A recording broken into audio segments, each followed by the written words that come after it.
ఆంధ్రప్రదేశ్ రాజకీయాలపై సుప్రీంకోర్టు మాజీ chief justice N V Ramana సంచలనమైనటువంటి వ్యాఖ్యలు చేశారు. మరో 45 రోజుల్లో ఆంధ్రప్రదేశ్లో ప్రభుత్వం మారే అవకాశం ఉంది అంటూ ఆయన కొన్ని వ్యాఖ్యలు చేసిన నేపథ్యంలో ఇప్పుడు ఆయన చేసినటువంటి వ్యాఖ్యలు సర్వత్రా చర్చనీయాంశంగా మారాయి. ఈ నేపథ్యంలో ఈ అంశానికి సంబంధించి మనతో మాట్లాడేందుకు ప్రముఖ రాజకీయ విశ్లేషకులు, ప్రముఖ సీనియర్ జర్నలిస్ట్ సిఎస్ రావు గారు మనతో ఉన్నారు. సార్తో మాట్లాడు. సార్ నమస్తే. సార్ నమస్తే. సార్, ఎన్వి రమణ గారు ఆంధ్రప్రదేశ్ రాజకీయాలను ఉద్దేశించి సంచలనమైనటువంటి వ్యాఖ్యలు అయితే చేయడం జరిగింది. మరో 45 రోజుల్లో ఆంధ్రప్రదేశ్లో ప్రభుత్వం మారే అవకాశం ఉంది అంటూ ఆయన వ్యాఖ్యలు చేశారు. ఏంటి సార్ ఆయన వ్యాఖ్యల వెనక ఆయన ఉద్దేశం ఏంటి అంటే ఏం చెప్తారు? ఆయన డైరెక్ట్గా 45 రోజుల్లో ప్రభుత్వం మారుతుందని చెప్పేసి అనకపోయినప్పటికీ కూడా ఆయన భావం ఆ విధంగా ఉంది అనేలా వ్యాఖ్యలు ఆయన చేసినటువంటివి మనం తీసుకోవచ్చు.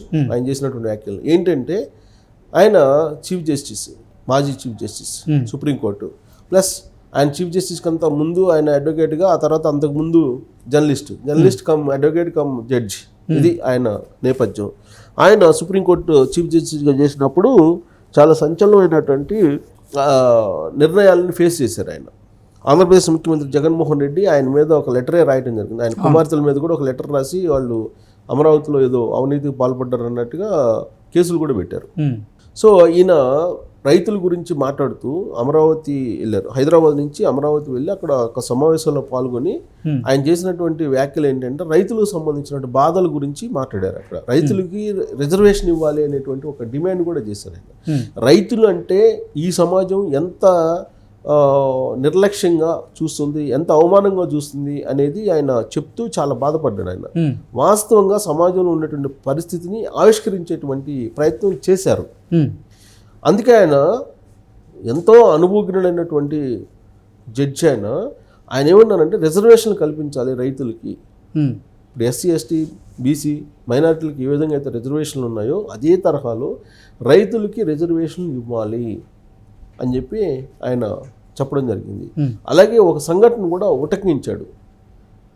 ఒక రాష్ట్రంలో సంబంధించి ప్రభుత్వం భూములు తీసుకున్నప్పుడు నష్టపరిహారం ఇవ్వలేదని చెప్పి ఒక రైతు కోర్టుకు వేసినప్పుడు ఆ పక్కన జడ్జి, అది ఈరింగ్కి వచ్చినటువంటి జడ్జి చేసినటువంటి కామెంట్ ప్రైవేట్గా అతనితో, అది ఎప్పుడో తాత తరాల నుంచి వచ్చింది, ఎంతో కొంత తీసుకోవచ్చు కదా అని చెప్పి వ్యాఖ్యలు చేశాడు అని చెప్పి ఆయన పేరు ఉటంకించకుండా నేను చెప్పాడు.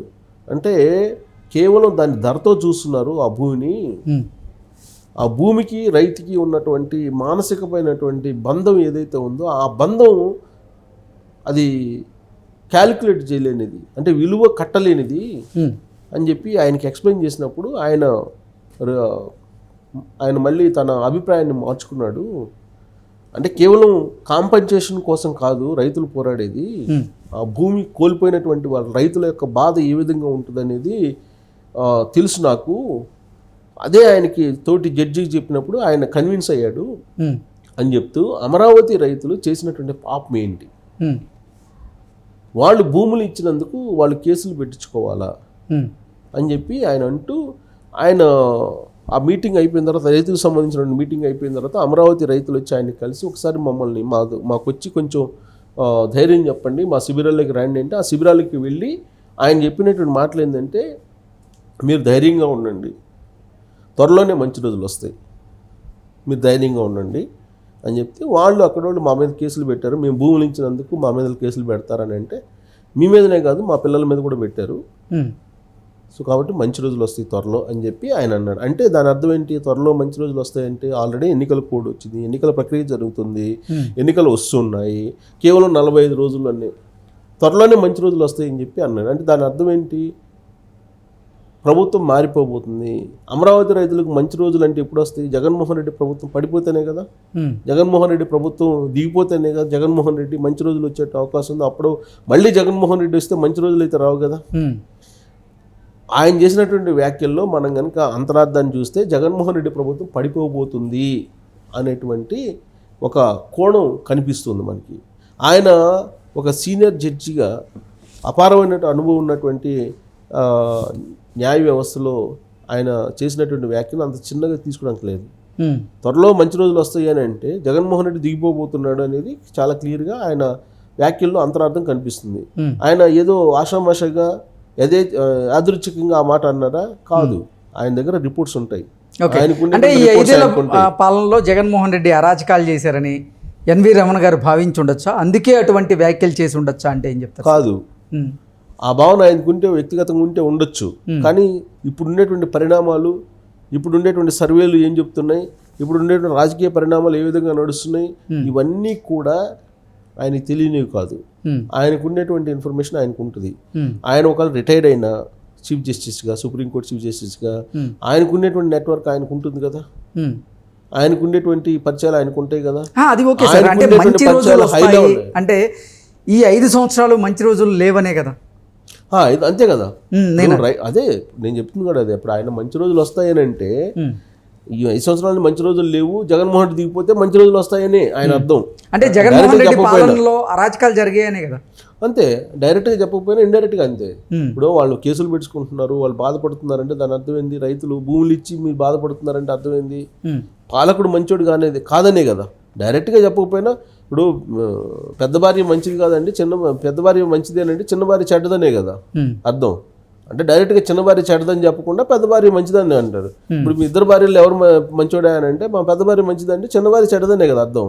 ఆ యాంగిల్లో ఇప్పుడు ఆయన ఏమంటాడంటే త్వరలోనే మంచి రోజులు రాబోతున్నాయి అంటే ప్రభుత్వం పడిపోబోతుంది, ఇప్పటి వరకు కష్టకాలంలో ఉన్నారు, మంచి రోజులు రాబోతుంది, చెడ్డ కాలం అంతా పోబోతుంది అనే యాంగిల్లో ఆయన మాట్లాడారు. ఆయన ఊరికి ఆషామాషంగా మాట్లాడేటువంటి వ్యక్తి కాదు కదా.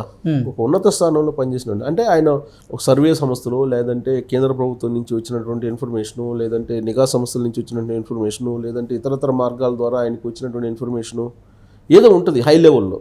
మనకి తెలియనటువంటి హై లెవెల్ ఇన్ఫర్మేషన్ ఆయన దగ్గర ఉంటుంది, ఎందుకంటే రిటైర్డ్ చీఫ్ జస్టిస్ కాబట్టి ఆయన ప్రభుత్వం పడిపోతుంది అని చెప్పి డెఫినెట్గా ఆయన చెప్తున్నారు. ఇండైరెక్ట్గా ఆ సంకేతాలు ఇచ్చారు. అంటే జగన్మోహన్ రెడ్డి ప్రభుత్వం పడిపోయేటువంటి అవకాశం ఉందని చెప్పి ఆయన కూడా చెప్తున్నట్టు మనం భావించాల్సి ఉంది ఆయన మాటల్లో.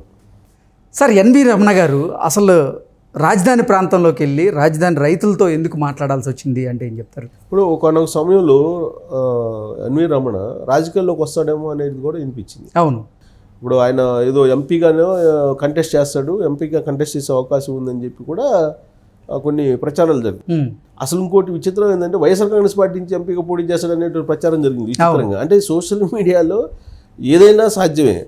సోషల్ మీడియాలో మరి ఇన్ఫర్మేషన్ ఎలా వస్తుందో, లేదంటే ఊహకలకి అందినటువంటి విధంగా వాళ్ళు రాస్తారో తెలియదు, కానీ ఒకనొక మూమెంట్లో అది జరిగింది. కానీ ఆయన వైఎస్ఆర్ కాంగ్రెస్ పార్టీకి వెళ్ళే అవకాశమే లేదు. ఎందుకంటే ఆయన పాలసీ వేరు, ఆయన ఆలోచన వేరు, ఆయన ఆలోచన తీరు వేరు, ఆయన విధానాలు వేరు, ఇవన్నీ వేరు, వైఎస్ఆర్ కాంగ్రెస్ పార్టీకి భిన్నంగా ఉంటాయి. అయితే ఒకటి చీఫ్ జస్టిస్గా ఉన్నప్పుడు ఆంధ్రప్రదేశ్ వచ్చినప్పుడు జగన్మోహన్ రెడ్డి ఆయనకి ఆతిథ్యం ఇచ్చారు, అదంతా వేరు, అది అఫీషియల్. చీఫ్ జస్టిస్ రాష్ట్ర సీఎం రిలేషన్, అది ప్రోటోకాల్.